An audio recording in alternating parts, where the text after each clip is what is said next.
구독, 좋아요, 알림 설정 꾹 눌러주세요. 안녕하세요. 아버지와 교육연구소 김용익입니다.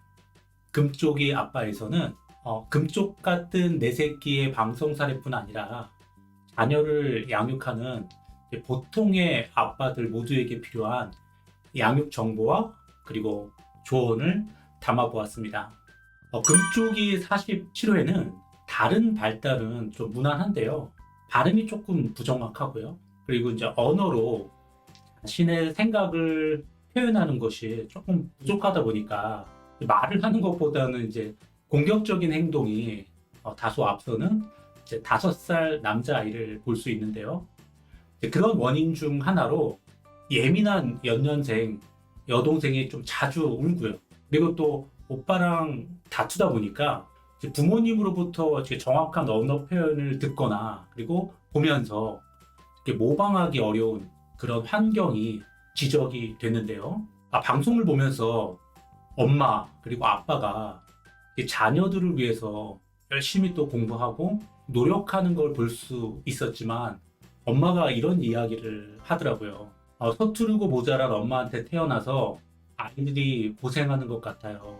더 좋은 부모를 만났으면 이렇게 하면서 말을 잊지 못하는 모습을 보면서 많은 부모님들이 아이들을 잘 키우려고 노력을 하지만 가끔은 저런 이제 자책감이 들고 또 힘겨워할 때가 있잖아요.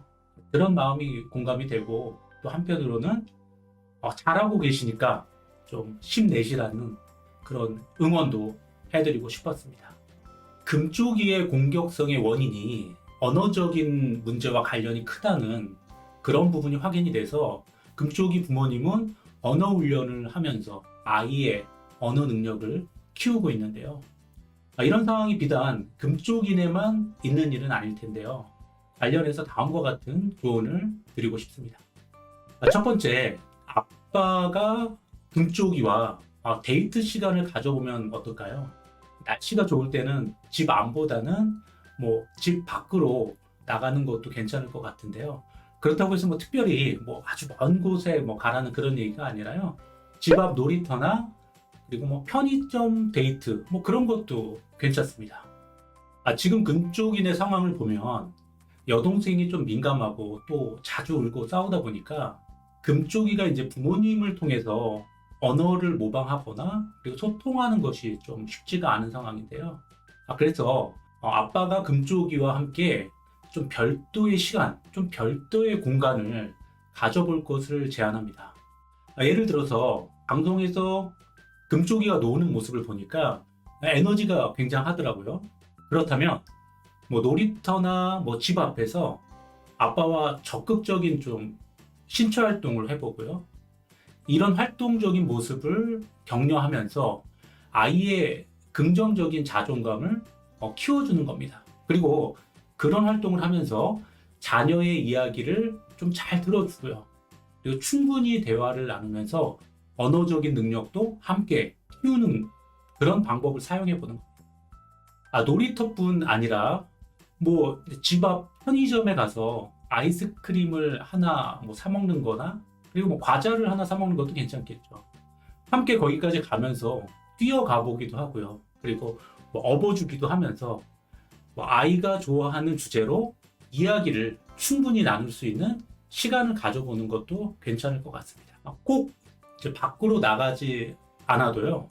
집에서 금쪽이와 함께하는 시간 그리고 공간을 가질 수도 있는데요. 예를 들면 아이가 공룡을 좋아한다고 하면 좀 그것에 집중하도록 하고요. 그런 아이를 격려하면서 대화를 충분히 나눠보는 겁니다. 이렇게 아빠와 함께하는 소소한 추억 그리고 경험이 계속해서 쌓인다면 아이의 자존감이 높아지는 것은 물론 금쪽이는 어느새 말을 잘하는 수다쟁이가 되어 있을 겁니다.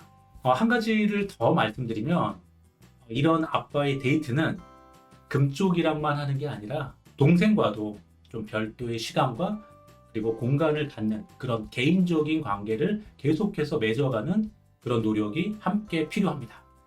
두 번째로 이 남매 간의 서열을 좀 정해주는 게 필요한 것 같은데요.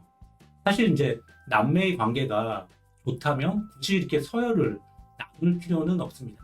하지만 쌍둥이거나 연년생인 경우에 덩치가 별로 차이가 나지 않고 생각이 좀 비슷하다 보면 갈등이 생기는 경우가 종종 있죠. 특히 이제 금쪽이네 같은 경우는 두 아이가 서로 경쟁하는 측면이 있고요. 또한 상대적으로 이 오빠인 금쪽이가 언어적인 표현이 좀 부족하다 보니까 갈등이 좀 더 확대되는 그런 면도 있습니다. 이런 상황에서 서열을 정해주는 방법으로 금쪽이한테 작은 그런 역할들을 부여하는 것이 괜찮을 것 같습니다. 특히 금쪽이는 에너지가 많고 활동적인 아이로 보이는데요. 가정에서 아이가 좀 힘을 쓸 수 있거나 아빠나 엄마 그리고 동생을 도와줄 수 있는 그런 역할을 일부러 좀 찾아서 아이에게 한번 맡겨보는 겁니다. 그리고 그렇게 노력하는 것을 칭찬을 해주면서 자연스럽게 맞이로서의 자리를 잡아주는 거죠. 예를 들어서 냉장고에 있는 음식을 꺼내서 식탁에 올려놓는다거나 뭐 마트에 다녀왔을 때 그 짐을 한번 옮겨보는 것도 괜찮을 것 같고, 그리고 동생이 좀 무거운 뭐 장난감이나 뭐 물건을 갖다가 옮길 때 도와줄 수 있도록 그런 역할을 한번 줘보는 겁니다. 자신의 역할이 생기고 또 그걸 통해서 부모들로부터 좀 칭찬을 받고, 그리고 내가 동생을 돌보거나 도와줄 수 있는 나만의 가치가 충분하다는 것을 첫째가 인식을 하게 되면 그 아이는 스스로에 대한 믿음이 생길 것이고요. 또한 동생과도 조금 덜 싸울 수 있는 그런 여유를 가질 수 있을 겁니다. 그렇게 마지가 할 수 있는 소소한 역할을 통해서 자연스럽게 남매 간의 서열을 정해보고요. 그리고 아빠가 아이와 함께하는 시간 그리고 공간 속에서 칭찬을 하고 대화와 소통을 이어간다면 아이의 언어적인 능력은 물론 동생과의 관계도 훨씬 개선될 겁니다. 마지막으로 아이들을 잘 키우려고 공부도 하고 또 노력하지만 때로는 힘겨워하는 많은 아빠와 엄마들에게 박수를 보내드립니다.